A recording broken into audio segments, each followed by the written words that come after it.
Assalamualaikum warahmatullahi wabarakatuh. Salam sejahtera untuk kita semuanya. Selamat datang untuk rekan-rekan semuanya yang saya banggakan dimanapun Anda berada. Semoga kita selalu dalam keadaan sehat walafiat dan selalu dalam lindungan Allah Subhanahu wa Ta'ala. Selamat datang di ruang belajar untuk pokok bahasan pada kali ini, yaitu di aspek finansial. Aspek finansial terkait dengan di studi kelayakan bisnis itu menjadi sangat penting karena untuk merealisasikan sebuah proyek atau usaha itu pastinya dibutuhkan sebuah dana untuk investasi. Dana tersebut diklasifikasikan atas berbagai macam dasar, mulai dari aktiva tetap berwujud, jadi seperti tanah, bangunan, pabrik, dan mesin-mesin, serta aktiva yang tidak berwujud. Jadi contohnya seperti paten, jadi lisensi, biaya-biaya pendahuluan, dan biaya-biaya sebelum dilaksanakannya operasi perusahaan. Jadi di samping aktiva tetap, jadi dana juga dibutuhkan untuk modal operasional kerja, yang diartikan sebagai modal kerja kotor. Jadi di mana menunjukkan bahwa semua investasi diperlukan untuk aktiva lancar. Jadi dalam menganalisis sebuah investasi perlu untuk menghitung modal kerja, di mana ada beberapa metode yang nantinya akan diulas dalam topik kali ini.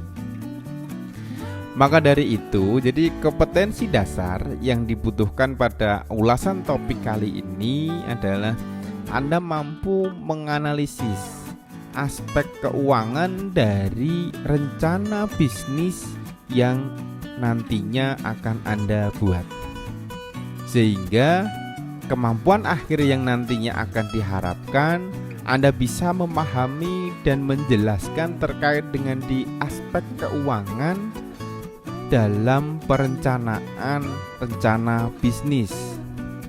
Itu tujuan belajar kita di topik kali ini. Jadi aspek keuangan di sini dalam studi kelayakan bisnis itu digunakan untuk memperkirakan. Memperkirakan apa? Memperkirakan sebuah investasi.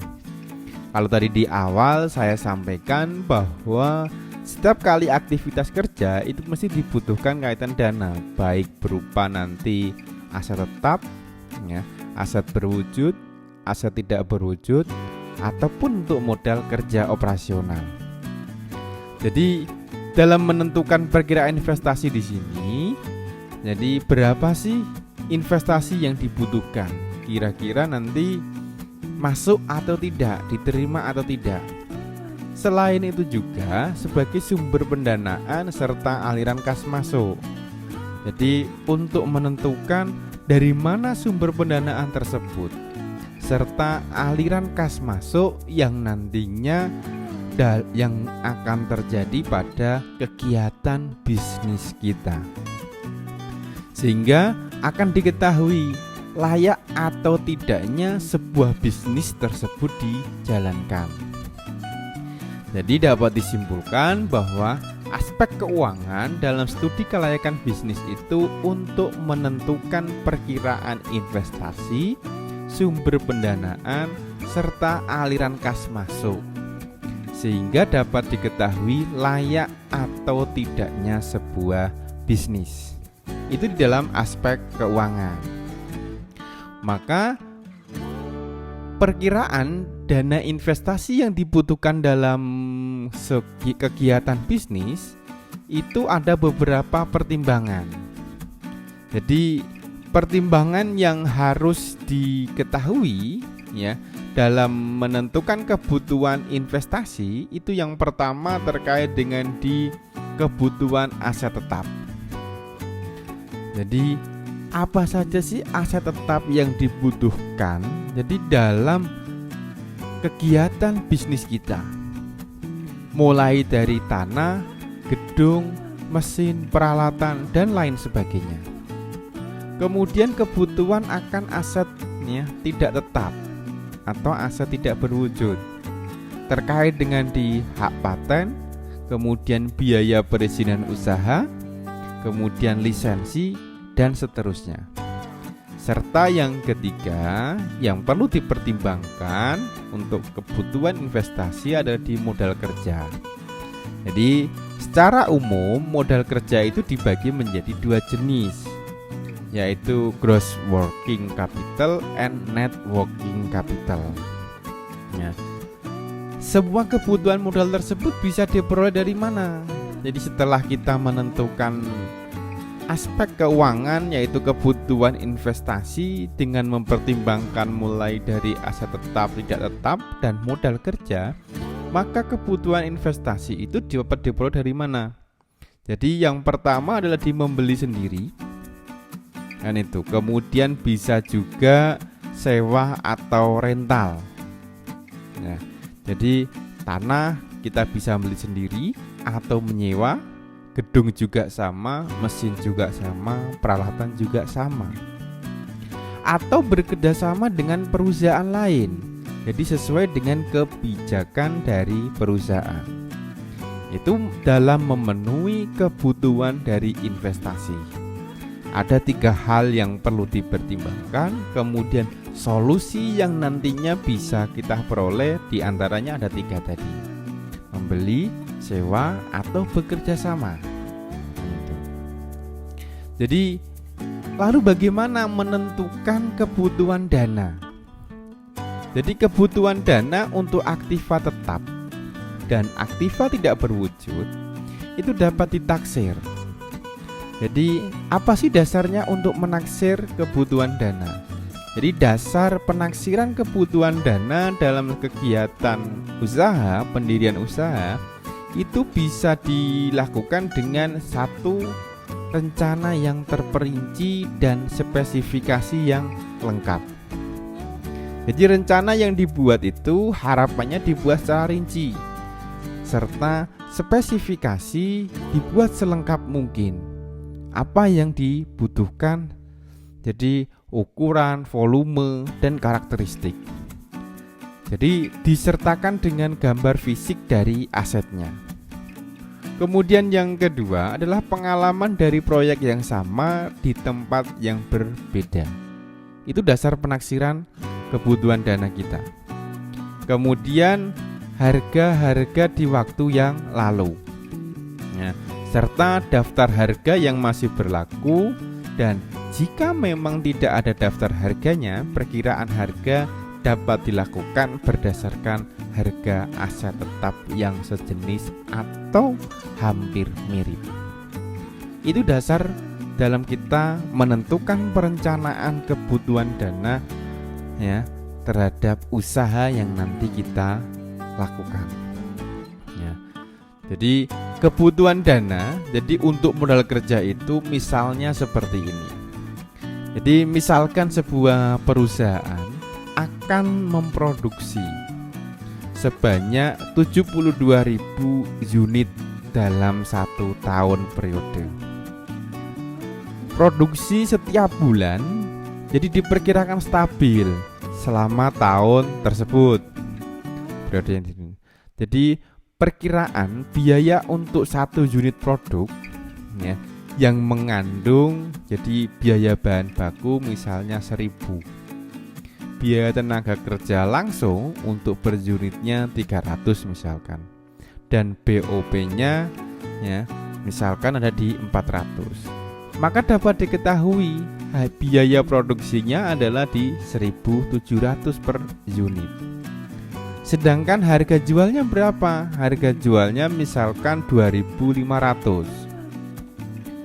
Jadi maka produksi untuk 6.000 unit, ya, kira-kira berapa?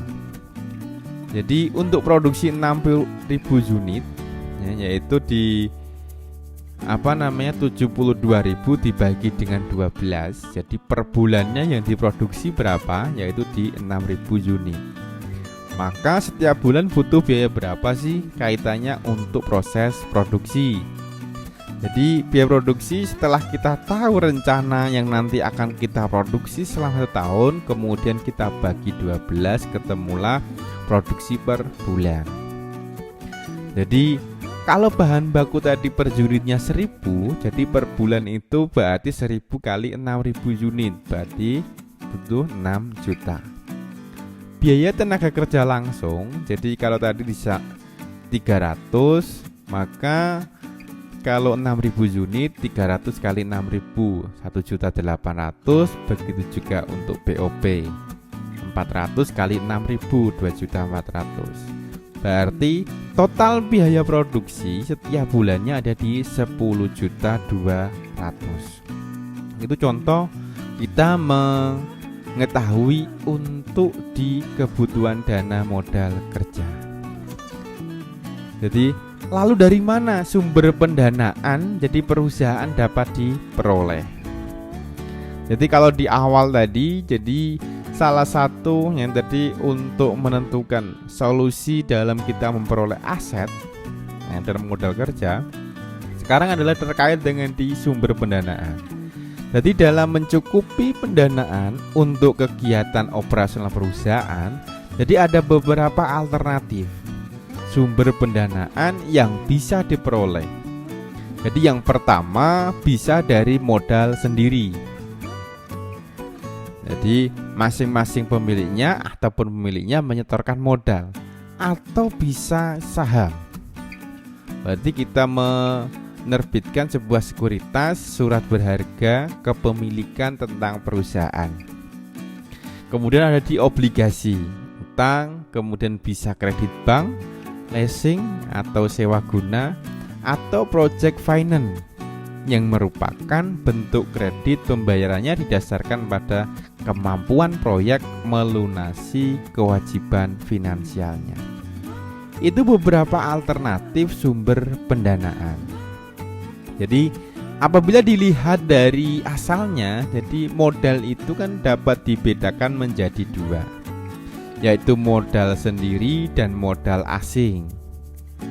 Jadi modal sendiri itu adalah di modal badan usaha, yang merupakan modal yang berasal dari perusahaan itu sendiri, berupa modal saham preferred misalnya. Jadi modal saham biasa dan laba. Sedangkan modal asing, jadi atau modal kreditur atau utang, itu bisa berasal dari kreditur, yang merupakan utang bagi perusahaan yang bersangkutan.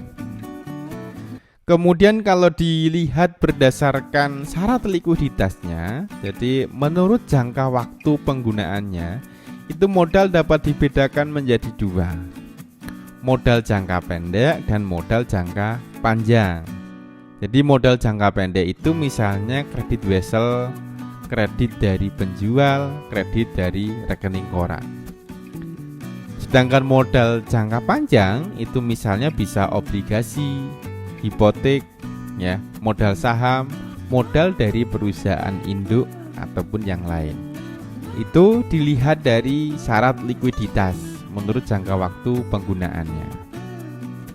Maka dalam kegiatan investasi tentunya kita tidak lepas dari yang namanya aliran kas. Jadi aliran kas di sini itu untuk menghitung. Jadi kira-kira arus kas yang nanti dari kegiatan bisnis kita itu kira-kira mencukupi tidak? Ibaratnya itu positif atau negatif. Lalu bagaimana prosedur penyusunan laporan arus kas? Jadi prosedur penyusunan laporan arus kas itu dapat menggunakan urutan. Yang pertama, menghitung pemasukan bersih tiap bulan. Yang kedua, karena depresiasi itu tidak masuk dalam arus kas masuk, maka perlu ditambahkan kembali. Serta kenaikan aktiva lancar merupakan tanda adanya penggunaan dana, sehingga mengurangi kas. Demikian juga sebaliknya. Kenaikan pasifa itu adalah merupakan penambahan sumber dana sehingga dapat meningkatkan kas. Jadi kalau pasifanya naik, kewajibannya naik, maka otomatis aset akan naik, yaitu berupa kas. Nah, itu kaitan di aliran kas. Jadi sumber penerimaan kas itu bisa berasal dari hasil penjualan produk, penerimaan piutang perusahaan, penerimaan sewa, bunga, dividen dalam bentuk penerimaan kas, adanya emisi saham penambahan modal kas oleh pemilik. Sedangkan kaitannya dengan di pengeluaran kas, ya, itu dapat diidentifikasi yaitu pada transaksi pembelian saham, obligasi, ya, kemudian penarikan saham, pembayaran angsuran, dan pembayaran dividen, pajak, serta denda. Itu di aliran kas, penerimaan kas dan pengeluaran kas. Jadi di dalam aliran kas, transaksi tidak akan mempengaruhi kas. Jadi ada beberapa transaksi yang tidak akan mempengaruhi kas. Contohnya apa? Pembebanan depresiasi, amortisasi atau depresiasi aktiva tetap. Adanya pengakuan kerugian, penghapusan piutang tak tertagih, adanya penghapusan atau pengurangan nilai buku, adanya penghapusan aktiva tetap yang telah habis masa penyusutannya, pembayaran dividen dalam bentuk saham, dan adanya penilaian kembali dari aktiva tetap. Itu beberapa transaksi yang tidak berpengaruh terhadap kas. Jadi untuk menilai sebuah investasi itu sebenarnya ada beberapa metode yang digunakan dalam penilaian investasi. Jadi mulai dari metode average rate of return, ada metode payback period, kemudian ada metode present value, metode internal rate of return, dan metode profitability index. Di mana masing-masing metode memiliki keunggulan dan kekurangannya masing-masing. Jadi itu beberapa metode yang dapat digunakan untuk penilaian investasi. Jadi terkait dengan di aspek keuangan, jadi coba Anda deskripsikan dari rencana bisnis Anda yang Anda buat, ya, dalam kaitannya di keuangan. Jadi mulai dari kebutuhan apa saja tadi di awal. Jadi apa saja yang dibutuhkan, kemudian misalnya kebutuhan aset tetap, ya, kemudian kebutuhan aset tidak berwujud, modal kerja, nah itu kira-kira seberapa, ya. Kemudian, ya, Anda perkirakan, ya, aktivitas bisnis Anda.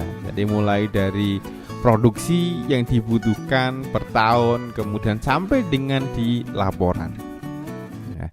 Setelah itu Anda coba hitung untuk dari kriteria penilaian investasi menggunakan beberapa metode yang ada, yaitu bisa menggunakan metode average rate of return, ya, kalau ini, kemudian payback period, net present value, internal rate of return, dan profitability index.